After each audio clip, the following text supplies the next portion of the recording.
飞行车上建2026年，也就是明年初地当量产。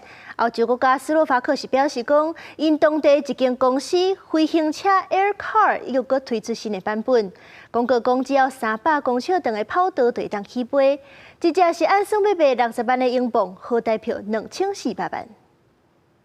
因为 AI 技术这几年真侪间厂商研发车用自动驾驶晶片，唔但用伫路上，也有真侪间公司往天顶伫研究，互未来科技发展会真快。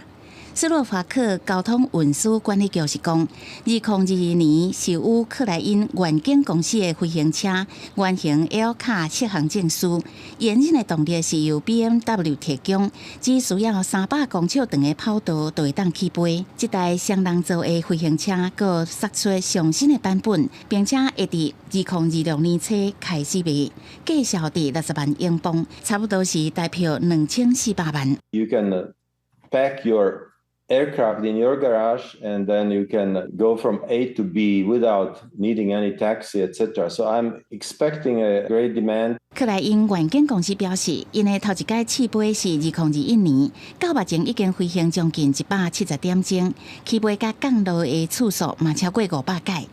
而且伊的飞行延任为280匹马力起跳，上悬会当达到300匹马力，这代表飞行的时速会当达到170公里，飞行距离有1000公里。另外，还佫会当加紧徛伫移动的速度。根据克莱因远景的介绍 ，L 卡伫2分钟内就会当为汽车变做飞机。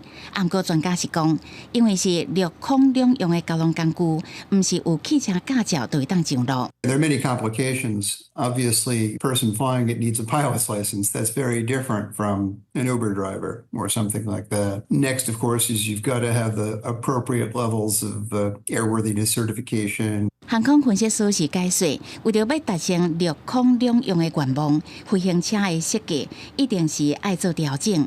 下尾的车可能唔是一台性能特别好的汽车，而且会当飞的飞机嘛无代表真好开。